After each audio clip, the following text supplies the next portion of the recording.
Thank you. I'm requesting Dr. Abul Mamen. He is the Professor of Cardiology and ICBD. Please, Dr. Mamen.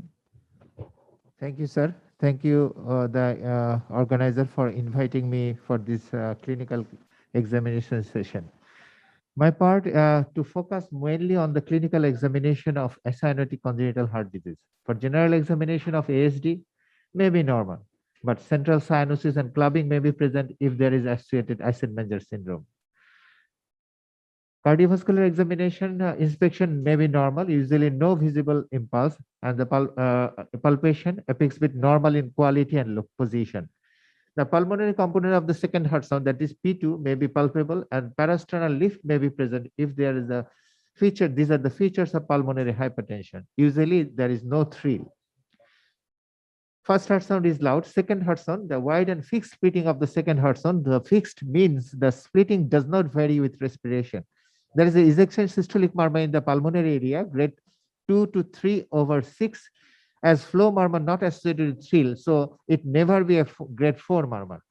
Occasionally, low pitch diastolic flow murmur, that is MDM, in the lower parasternal area due to the increased flow across the tricuspid valve. So we can get a MDM in the tricuspid area due to increased flow across the tricuspid valve. Both murmurs increases with inspiration. So these are the right-sided murmur. This will be increases with inspiration. And these are the site of the murmur. Look at the A2, P2 is wide and fixed splitted, and the quality of the murmur. The ejection systolic murmur that start before first, after first heart, second heart sound, and the clinical signs of pulmonary hypertension. These are the 4 clinical signs of pulmonary hypertension, and the 5th may be added, the pulmonary regurgitation murmur. So JVP prominent A wave, P2 palpable, parasternal lift, P2 loud, and the early diastolic murmur, that is Graham-Still murmur of the pulmonary regurgitation. The 5th may be added. So second heart sound, we have to know the quality of the second sound. What is the normal second heart? P2 and A2 are best heard in the diaphragm of the stethoscope in the left second intercostal space. In pulmonary area, A2 is louder than P2, especially in children. P2 is louder in pulmonary hypertension, and where P2 is soft, when there is a PA pressure, diastolic pressure is low. So this is the pulmonary stenosis, tetralogy of Fallot, and tricuspid atresia. The normal splitting, what do we mean by the normal splitting? The normally A2 comes ahead of P2. It means the splitting of the second heart sound. Degree of splitting varies with respiration, increasing with inspiration and decreasing or becoming a single in expiration. So during inspiration, increase negative intrathoracic pressure, increase venous return of the right side of the heart, prolonged RV ejection time, delayed closure of the pulmonary valve, and wide splitting. So during inspiration, the splitting is wide. Wide splitting of second heart sound, what are the causes? Wide splitting may occurs in 2 ways. Either the P is, if A2 is early and P2 is delayed. So what are the causes of P2 delayed? RV volume overload. This may be the ASD, PAVPC, RV pressure overload during prolonged RV ejection time, pulmonary stenosis, right bundle branch block, a delay in the electrical activation of the RV, which delays the RV ejection. Mitral regurgitation, earlier AV closure. So A2 becomes earlier. So there is a wide splitting. AV closure due to rapid emptying of LV. So these are the mechanisms of wide splitting. In ASD, why S2 is wide and fixed splitting. Wide splitting, RV volume overload, the amount of blood pressure by the RV increase, so RV emptying time increase, P2 delayed. So this is the wide, cause of wide. Fixed splitting, splitting not varies with respiration due to equalization of volume of two atria, equalization of volume of two atria through ASD. Atria acting as common chamber. Because as Khaled Mohsen sir already taken, there is no pressure difference in fact. So why there is, so the atria acts like single chamber. What is the paradoxical or reverse splitting of second heart sound? The P2 occurs ahead of A2, and splitting we usually find in inspiration. Reverse splitting we will get in expiration. It occurs in delayed LV of depolarization, that is right left bundle branch block, and delayed LV emptying, severe aortic stenosis among large PDA, because the LV ejection is time is prolonged. So A2 comes after P2 and it will be found in expiration. What is ejection systolic murmur? We all know murmur starting after some time of interval of first heart sound, reaching peak in mid-systole or late systole, ending before second heart sound. So both first and second heart sound are audible. What are the causes of ejection systolic murmur in the pulmonary area? ASD due to increased flow, pulmonary stenosis due to turbulent flow, pregnancy, thyrotoxicosis, fever, anemia, functional flow murmur, and sometimes aortic stenosis murmur, TOF, and sometimes in PDA. We can also see the ejection systolic murmur in the pulmonary area. During heart murmur may be pathological or non-pathological. Pathological means there is a structural abnormality. Non-pathological, there is no structural abnormality. Non-pathological murmur can be functional or innocent murmur. Functional murmur, there may be a physiological explanation of murmur. So anemia, thyrotoxicosis, pregnancy, these are the physiological explanation. But in innocent murmur, there is no structural abnormality, no physiological explanation. So these are the innocent murmur. And we can also get the innocent murmur in the pulmonary areas. For that reason, we are discussing the innocent murmur. These are the common innocent murmur. Classical vibratory still murmurs, young children or young adolescent patients.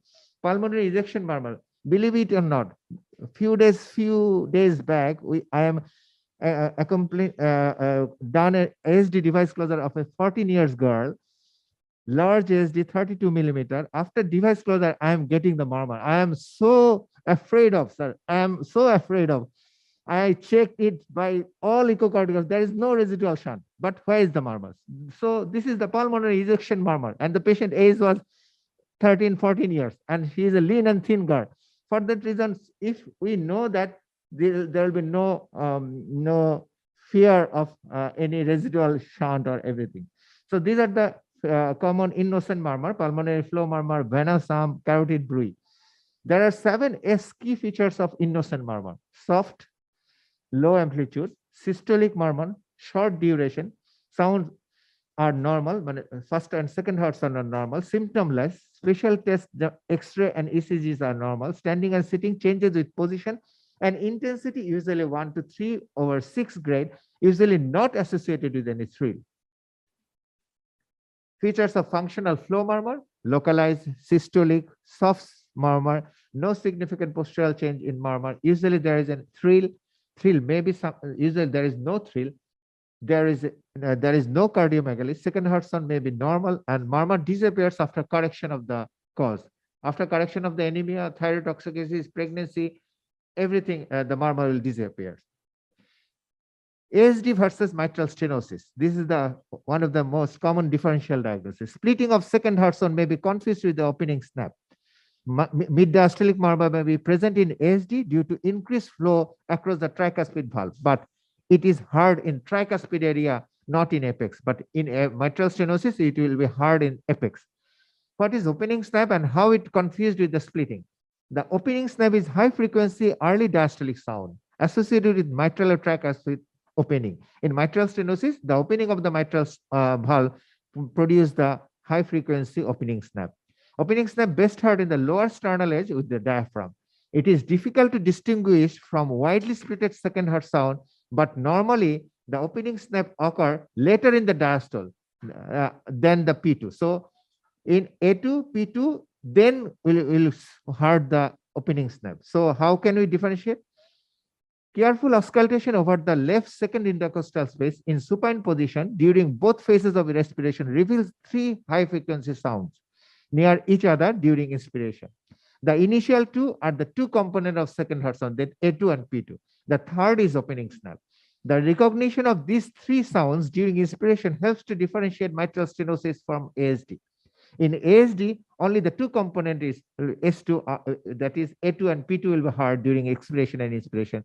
But opening snap will be heard also in both A2, P2 and opening snap. 3 sounds will be heard in mitral stenosis. And the opening snap, what does it indicate?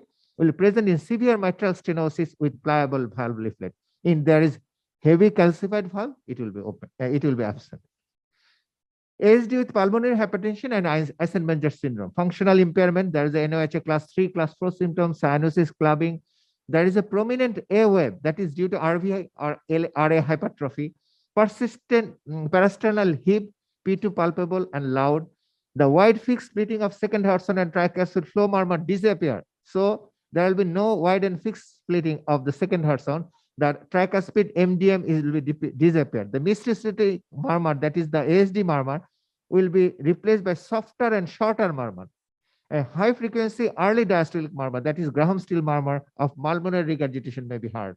And I'm present in one examination where the examiner asked which ASD first produced pulmonary hypertension. I have to go through the literature. There is a confusion between the examiners and the students also, and I have to search it, that it is the sinus venosus defect developed pulmonary hypertension at an earlier age compared to the other form of pulmonary hypertension, other form of ASD. Somebody was confused with ASD primum, but it is with reference, I am telling you that it is the sinus venosus of pulmonary type of ASD which develop pulmonary hypertension early. Some relevant information about ASD. These are the type of ASD. We all know that 75% cases ASD secondum. It is associated with Holt-Oram, Noonan syndrome, Down syndrome, Klinefelter syndrome, and others. Partial anomalous venous drainage may be associated. Associated lesion is always asked in your exam. So what are the associated lesion in ASD secondum? Pulmonary valvular stenosis, VSD, pulmonary artery branch stenosis, persistent left superior vena cava, mitral valve prolapse is associated with ASD secondum, and mitral valves, and this is the primum defect, 25% cases, and associated with Down syndrome in 25% cases, ASD primum, and it is the cleft mitral leaflet where primum is associated with the cleft anterior mitral leaflet. Natural history, spontaneous closure occurs in 80% cases between 3 to 8 millimeter of ASD before the age of 1.5 years. More than 8 millimeter rarely closes spontaneously. Spontaneous closure is unlikely to occur after 4 years of age. Most children remain active and asymptomatic symptoms appear as the age advances. Rarely congestive heart failure develops. If a large defect remains untreated and congestive heart failure, pulmonary hypertension begin to develop in adults who are in 20s and 30s, and it becomes common after age of 40. Life expectancy is not normal in unrepaired patient, with mortality increasing by 6% per year after the age of 40. We have some confusion that the adult ASD patient, should we close it or not? The patient is relatively asymptomatic or not. So this confusion should not be. Pulmonary vascular resistance is a progressive disease, and chronic volume overload, elevated pulmonary arterial pressure, ventricular dysfunction, and AV valve regurgitation all contributing to the atrial stretching. So atrial arrhythmia, atrial fibrillation is a common. So what are the causes? These are the causes of atrial arrhythmia: volume overload, elevated pulmonary pressure, ventricular dysfunction, AV valve regurgitation, all producing atrial stretching. Infective endocarditis does not occur in patient with isolated ASD, but patient with ASD repaired with residual ASD or residual shunt, they are the candidate for infective endocarditis. Cerebrovascular accident resulting from paradoxical embolization through ASD is rare complication. So hemodynamically significant ASD, regardless of symptom, if untreated, functional limitation will be there. Frequent atrial arrhythmia will be there. Increased pulmonary hypertension, right heart failure, more Eisenmenger syndrome, and decreased life expectancy. So every ASD should be caused if it is hemodynamically significant. So these are the ASD classical features of ECG. I am not prepared this slide. I cut it from another presentation because these are the frequently asked examination. So these are the incomplete RBBB is 90 to 95% association, right bronchial branch block, RV hypertrophy, first degree heart block. This is another sign, Crockett's sign. This is the biphasic sign in the lead 2-3 AVF QRS complex. There is a notch in the R wave. It is also present in ASD. In ASD primum, the incomplete right bundle branch block, left axis deviation. These are the extra signs. These are the signs. Cardiomegaly, they may be present because the RV hypertrophy and the RV type of apex. And look at the right lower pulmonary brain artery. Right lower pulmonary artery, there is a cut mark if it is more than the right bronchus diameter, or it is more than 17 millimeters in case of male and more than 16 millimeter in case of female. It indicates a significant shunt. And we have to clarify what is plethoric lung field. The plethoric lung field and the pulmonary conus is bulb. And if we divide this lung field by three quarter. This is the medial, middle, and lateral. If the vascularity, normal vascularity, what is the normal vascularity? We will find the vascularity up to the middle. But if it is vascularity present here, then here is the vascularity is also here. So it is lateral 1/3, it is plethoric. So these are the signs. Inoperable sign we can also find from the X-ray. Normal heart size becomes normal or reduced vascularity. Normal vascularity is not expected in ASD because plethora is the hallmark of ASD. So if there is a normal or reduced vascularity and evidence of pruning with dilated hilar pulmonary artery, rapid decline of vessel. These vessels, there is a rapid decline. Here is the ends of these are the pruning signs. So these are the inoperable sign ASD. And this is one of the patient with Schmitter syndrome. There is a partial anomalous venous drain in Schmitter's vein, which are draining into the RA. So this is a rare X-ray. And this is the guideline which we are following before the 2020 guideline of ESC. For any shunt lesion, if it is significant more than 1.5:1, oxygen saturation more than 95, and left to right shunt present, operable. But if the absent, then we'll do the catheterization. If the cardiac catheterization PVR is less than 6, here the cutoff value is 6 and 8. But the newer guideline is also decreasing, as Dr. Manohar also says. 6, it is operable. But if it is 6 to 8 and more than 8, we have to go to the acute pulmonary acute vascular vasodilator testing. Acute vasodilator testing. If it is positive, we can operate or and give the standard. If it is negative, then we'll treat the pulmonary hypertension and repeat the catheterization again. If it is positive, then operation is a choice. But what about the I am short in acute vasodilator testing? Can be done in inhaled nitric oxide, 100% oxygen, inhaled or IV prostaglandin analog or IV adenosine. Indication to assess the operability of borderline cases of shunt anomaly and vasodilator response in idiopathic pulmonary hypertension, familial pulmonary hypertension for prescribing calcium channel blocker. For not all pulmonary hypertension, for these two particular pulmonary hypertension, we have to do the, what is the interpretation? For shunt lesion, the PVR should be less than 6 and the PVR SVR ratio less than 0.3. For IPH or familial idiopathic pulmonary hypertension, decrease of mean pulmonary hypertension at least below 10 millimeter to below 40 millimeter of mercury with normal or increased cardiac output. And this is the 2020 guideline. Here, another thing comes that the LV disease, whether LV disease is here or not. So here is the cutoff value, 3, operable. 5, it is class 2A operable. But if it is more than 5, they are prescribing anti-pulmonary hypertension drugs and repeat after the cardiac catheterization after 3 years. And before closing ASD in an elderly patient, especially, we have to look for the LV disease. If the concomitant LV disease is there, we have to do the balloon occlusion test, or what we do during our ASD device closure, we deploy the device across the ASD. We first measure the LV EDP first, and after deployment, we wait for 5 to 10 minutes. Then again, we measure the LV EDP. If the LV EDP more than 20, that patient will not tolerate ASD device closure. For that reason, it is must for an elderly patient where there is a LV dysfunction or especially LV diastolic dysfunction, we have to careful for before closing of ASD. And these are the all indication. Device closure is preferred method of a second-term ASD. And what are the advantage of device closure? We all know. And what is the contraindication of device closure? We all know. These are the VSD. VSD, we have 3 size mild, moderate, and large ASD.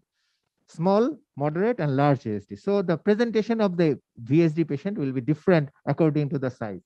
Small ASD, left to right shunt, that is QP-QS ratio less than 1.5:1. And by definition, what is small, what is moderate, what is large? We will measure the ASD diameter. If it is less than 25% of the aortic annulus, it is small. 25 to 75%, it is moderate.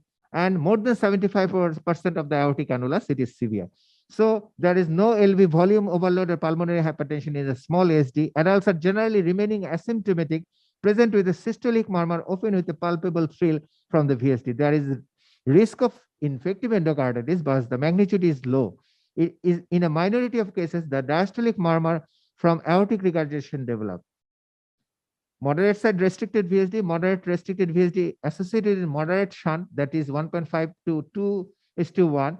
Defect typically measures 25 to 75% of the aortic annulus, and results of mild to moderate volume overload of pulmonary arteries, left atrium, and LV. So there is a volume overload in the left atrium, pulmonary arteries, and the LV. So the often mild to moderate pulmonary hypertension will be there. Adult patient may develop pulmonary arterial hypertension and may be associated with symptoms. Why there is the symptoms here? Because there is a pulmonary hypertension, symptoms for pulmonary hypertension, or symptoms due to LV volume overload. There may be failure, left ventricular failure. VSD size, large non-restrictive VSD defined as more than 75% of the aortic annular diameter. Early large left to right shunt. Most infants with large VSD have early shunt, and this patient failure present in the early life, LVF, and this should be closed within the first years of life. Progressive pulmonary arterial hypertension in a large VSD remains uncorrected. It can progress to pulmonary hypertension, and ultimately they develop with Eisenmenger syndrome. And if VSD associated with Eisenmenger syndrome, it is called Eisenmenger complex. Is it clear? So VSD clinical findings: inspection, apical impulse may be visible and displaced if large defect, may be normal. Apex beat may be in normal position in small VSD, no abnormality, but moderate to large VSD, apex beat shifted. Palpation hyperkinetic, forceful, ill-sustained, displaced apex if the defect is large. Apical impulse may be in normal position if the defect is small. So it varies in a small VSD, or murmur may be the only findings. Everything may be normal. So systolic thrill may be present, especially in small defect, and may be absent in large defect. Auscultation P2 may be loud, may be normal, because if there is a pulmonary hypertension, it may be loud. A loud high-frequency pansystolic murmur, usually grade 3 to 4/6, almost confined to the left lower sternal edge. So VSD murmur is usually confined to the left lower sternal edge. It has no much radiation. Louder on expiration because it is the left-sided murmur. MDM in the apex. Why there is MDM? Increased flow across the mitral valve may produce the MDM. Small VSD, asymptomatic precordial thrill, S2 normal, P2 not palpable, no parasternal lift. Smaller VSD, the louder the murmur. Small VSD causes loud high frequency murmur. There is no MDM because there is no increased flow. Moderate VSD, usually symptomatic, apex beat shifted to the left, may be hyperkinetic, forceful, ill-sustained. S2 may be palpable, parasternal lift may be present, systolic thrill occasionally present, but usually as the size of the VSD increases, the murmur intensity decreases, thrill becomes progressively disappear. MDM may be present in the apex. VSD with Eisenmenger complex, exertional dyspnea, orthopnea, chest pain, syncope, dusky cyanosis, clubbing, polycythemia, raised JVP may be present, prominent A wave due to RV hypertrophy, and V wave if there is concomitant TR. Sign of right heart failure, edema, ascites, and tender hepatomegaly. Precordium, right ventricular lift on palpation, P2 loud, palpable, single. Apex beat is normal position because heart in moderate or large ASD, heart become enlarged during initial phase. When there is a pulmonary vascular resistance increases, heart again becomes smaller. So heart size will be really normal. Holosystolic, there will be no faint or systolic murmur of VSD. Systolic murmur of VSD will be faint or no MDM. Holocystic blowing murmur of the tricuspid regurgitation may be present. Diastolic decrescendo murmur of pulmonary regurgitation may be present. So these are the holosystolic murmur. Starts with first heart sound, extend up to the second heart sound. So both first and second heart sound is obscured. The differential diagnosis is mitral regurgitation, tricuspid regurgitation, and ventricular septal defect. These are the different type of VSD murmur. So this is the typical murmur. This is muscular VSD may not have pansystolic murmur. VSD with Eisenmenger syndrome, there is no pansystolic murmur, only the PR murmur, that is the Graham-Steele murmur. VSD-AR, there's the combination of two murmur, one systolic, one diastolic. Unfortunately, in my MD examination, there is two cases of VSD-AR, two cases of VSD-AR, and I in short case, I am not directly answering that this is the case of VSD-AR. I answered that I have some differential diagnosis, because VSD-AR is not a normal case or a frequently found case. It's a rare case. If you make a single diagnosis in a short case, rare case, that will be some queries about that. But I answered that. I answered that I have some differential diagnosis, and probably sir, that will be the way to answer in a rare case in short case. So, what are the differential diagnosis of VSD? Pulmonary stenosis, mitral regurgitation, tricuspid regurgitation, HOCM. VSD versus pulmonary stenosis. JPP usually normal, prominent if there is a pulmonary hypertension or Eisenmenger syndrome. Giant A wave due to RA hypertrophy in pulmonary stenosis. Apex beat may or may not be shifted, but in apex beat, pulmonary stenosis, it is normal in position and location. P2 may be palpable, parasternal nib may be present in VSD with pulmonary hypertension. P2 not palpable, but parasternal lift is present in the pulmonary stenosis. Systolic thrill over the left sternal area, left lower sternal area, and systolic thrill usually pulmonary area. S2 may be normal, P2 may be loud in VSD, but S2 widely split, P2 soft in pulmonary stenosis. The pansystolic murmur almost confined to the lower sternal area and louder on expiration. The transsystolic ejection systolic murmur 2 by 4 by 6, 2 to 4 by 6 in intensity. Best heart in pulmonary area radiate towards the left side of the neck. Best heart during inspiration. So there is a respiratory variation of these two murmur. VSD MR, apex may or may not be shifted. In MR, usually shifted, forceful, ill sustained. P2 palpable, and if there is a pulmonary hypertension, P2 will be loud and palpable, same as mitral regurgitation. S1 is normal in VSD, S1 is soft in MR. Pansystolic thrill over the left lower sternal edge, pansystolic thrill near the apex. The pansystolic murmur located in the left lower sternal edge and localized VSD murmur, but pansystolic murmur best heart in the apex, radiates towards the axilla. This is the chronic MR, but in acute MR, it may radiate towards the axilla and back, anterior leaflet tear, and towards the left sternal border, that is posterior leaflet tear. So, like VSD murmur, it may hard in the base of the heart if there is an acute mitral regurgitation and the posterior chorda rupture. Can VSD be followed up without intervention or surgery? Yes. Yes. Adults with small persistent VSD generally do not require intervention and have an excellent prognosis if there is a normal pulmonary arterial pressure, no chamber enlargement, no aortic regurgitation or aortic cusp prolapse, and no history of infective endocarditis. But this patient may develop some complication later on. So follow-up is mandatory. What are the complications? Endocarditis, infective endocarditis, double chamber right ventricle, that is DCRV, and aortic regurgitation. So follow-up should be there. Despite increased risk of endocarditis, the incidence is low. The current recommendation is not to use infective endocarditis prophylaxis routinely in a case of VSD. I have few more slides for in clinical findings of PDA.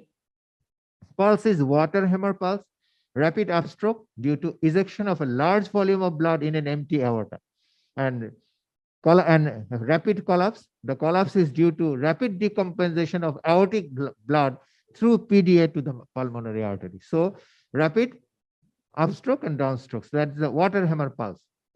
Elevated pulse pressure, that is elevated systolic and lower diastolic pressure. Apex beat may be shifted or normal location may be hyperkinetic, forceful, or ill sustained. This is also if there is a PDA is large, shunt is large, apex will be shifted, there will be forceful ill sustained, volume overload will be there. So there is a forceful ill sustained apical impulse. P2 usually normal, but maybe loud if there is a pulmonary hypertension. A systolic thrill may be present in the left upper sternal border. auscultation, S2 single for moderate PDA. For a large defect, reverse splitting of the second heart sound, because the LV outflow, LV volume will increase and it will takes more time for LV and emptying. So A2 will be delayed and it will be comes after P2. So P2, A2, reverse splitting, and it will be found in expiration. A continuous loud murmur, machinery murmur, maximum at the first left intercostal space. MDM in the apex may be present due to increased flow across the mitral valve. What is continuous murmur? Murmur that begins in systole, extends up to diastole without interruption, that do not necessarily need to occupy both whole of the systole and diastole. Start with systole, continue without interruption into diastole, but not necessarily whole systole and diastole, they must be present. Continuous murmur results from blood flow from a high pressure chamber or vessel to the lower system associated with persistent pressure gradient between this area during systole and diastole. So there will be two terms, the continuous murmur and combination of systolic and diastolic murmur. The upper one is the continuous murmur and the lower one is the pansystolic murmur. That is what might be we get from VSD AR. There is a pansystolic murmur and early diastolic murmur. So this is a combination of two murmur. So what are the differential diagnoses of continuous murmur? True continuous murmur and combination of two murmur. These are the differential diagnoses. So true continuous murmur is PDA, ruptured sinus of Valsalva, aortopulmonary window, arteriovenous fistula, venous hum. These are the true continuous murmur. But combination of two murmur, aortic stenosis and aortic regurgitation, VSD and AR. For my case, I am getting both systolic and diastolic murmur in my short case. I asked that I have some differential diagnosis, sir. What are the differential diagnoses? Aortic stenosis, aortic regurgitation, PDA, তারপরে rupture sinus of ভালসালভা, দেন ভিএসডিআর। আমি 4 নম্বরে ভিএসডিআর, যদি আমি কেসটা জানতাম, কিন্তু আমি কিন্তু 4 নম্বরে বলেছি। আমার কাছে মনে হচ্ছে স্যার এটা যদি আমি ফার্স্ট বলতাম আমাকে হয়তো বসায় দেওয়া হতো। তো স্যার এই জন্য আপনাদেরকে একটু বুদ্ধি খাটাতে হবে যে আপনি একটা রেয়ার ডায়াগনোসিস ফার্স্টে বলে দিবেন, ডেফিনেটলি আপনাকে এক্সামিনার বলবে যে আপনি কেসটা জানেন, সেজন্য এটা করবেন না। ওয়াটার হ্যামার পাস কখন পাওয়া যায় অলরেডি আমরা বলছি, aortic regurgitation, PDA, large arteriovenous fistula, hyperkinetic state, the thyrotoxicosis, anemia, and extreme bradycardia. Thank you very much.